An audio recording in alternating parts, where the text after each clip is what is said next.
မင်္ဂလာပါရှင်ဒီနေ့တော့ဗီတာမင် A, C, အန်တီအောက်ဆီဒန့်နဲ့ ဖိုင်ဘာဓာတ်အမြင့်ဓာတ်ပြည့်ဝစွာပါဝင်တဲ့ဂျိုးဘူးကြော်နီလေးကိုတင်ဆက်ပေးသွားမှာဖြစ်ပါတယ်ရှင်အခုရာသီကဂျိုးဘူးလေးတွေပေါ်နေပါတယ်ဈေးလဲသက်သာပြီးတော့စားလို့လည်းတကယ်ကောင်းပါတယ်သူကဒီလိုမျိုးလေးတွေပါမှန်တော့လက်ဆက်ဆက်လေးတွေဆိုလို့ရှိရင်တန့်ရှင်းပြီးတော့ဘာမှဖယ်ရှားစရာမလိုပါဘူးအခုကတော့နည်းနည်းလေးနွားနေလို့တညရေခဲတဲ့တားတွေမှာတင်ထားတာဖြစ်တဲ့အတွက်ကြောင့်မလို့ဒီသူ့ရဲ့အဖူးမှာပါတယ်ပေါ့နော်ပန်းပွင့်ရဲ့ပွင့်လွာလေးတွေကဒီလိုမျိုးနွမ်းပြီးတော့အမြင့်လေးတွေပေါ့ကတ်နေရလေးတွေရှိတယ်အဲ့ဒါလေးတွေကိုဖယ်ပေးရပါပြီပြီးရင်ဒီခါလေချလို့ရှင်ပေါ့မြက်ကလေးတွေလည်းနည်းနည်းပါတတာဖြစ်တဲ့အတွက်ကြောင့်မလို့ပါမှာဆိုလို့ကျမကဒီလိုတစ်ချောင်းချင်းစီကိုတခြားလေးစစ်ပြီးတော့အမိုက်ကလေးတွေရှင်ဖယ်ပြီးတော့တစ်ချောင်းချင်းစီစစ်ပြီးတော့အရင်ဆုံးတန်ထားလိုက်ပါမယ်ရှင်ခုလိုမျိုးတစ်ချောင်းကြီးစစ်နေရင်လည်းအောက်ဖက်မှာနည်းနည်းလေးရီးနေတာလေးတွေရှိလို့ရှိရင်လည်းလက်နဲ့တွေ့တာနဲ့ဖယ်ထားလိုက်ပါမယ်တခါလေကြတော့လည်းအဖူးလေးတွေကနုံးပြီးတော့ဝါနေပြီဆိုလို့ရှိရင်လည်းတခါတည်းချိုးပြီးတော့ဖယ်ထားလိုက်ပါမယ်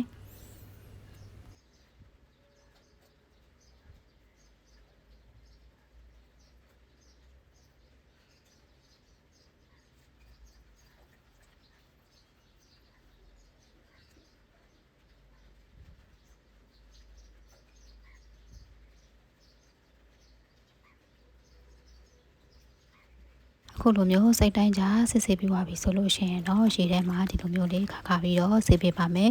ဆေးတဲ့ခါမှာသူကငကိုကလေးကလည်းသဲတွေပါမပါတတ်ဘူးဒါပေမဲ့သူ့ရဲ့အပွင့်ဖက်ကလေးတွေကနုံပြီးကနေရရှိတယ်အဲ့ဒါလေးတွေကိုတခြားဆင်အောင်လို့ဆေးပေးလိုက်ပါမယ်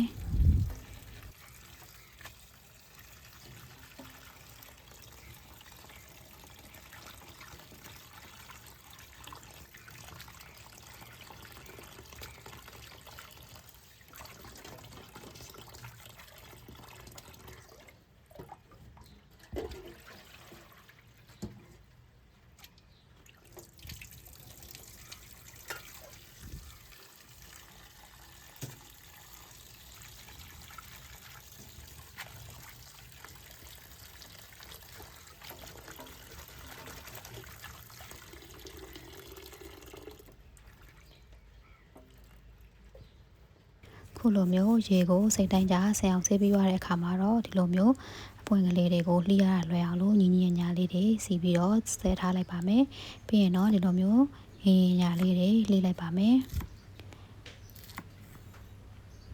အားလုံးကုန်အောင်လှီးပြီးပြီဆိုလို့ရှိရင်အောက်နားလေးတွေမှာနုံးနေတဲ့အပိုင်းလေးတွေရှိရင်ဖယ်ပြီးတော့ကျန်တာတွေအကုန်လုံးကိုထည့်ပါမယ်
ပြီးရင်တော့စီပူပူလေးထဲမှာချက်သွန်ဖြူကလေးကိုစီတက်ပေးပါမယ်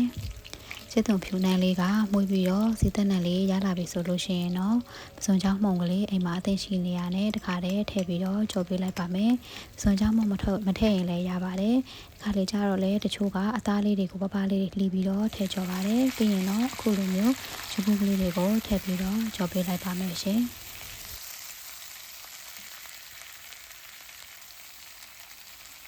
ရတာအနေနဲ့ကခရုစီနဲ့စားနေငယ်ကိုထည့်ပါတယ်ချိုးမုံတော့မသုံးတော့ပါဘူးပစုံကြောင့်မှုန်လေးပါတာဖြစ်တဲ့အတွက်ကြောင့်ချိုးမုံကိုထပ်ထည့်တော့ပါဘူးကဲလို့ပစုံကြောင့်မှုန်လေးထည့်ထားဖို့ဆိုလို့ရှိရင်တော့ချိုးမုံလေးနည်းနည်းကိုထည့်ပြီးတော့သုံးပေးလို့ရပါတယ်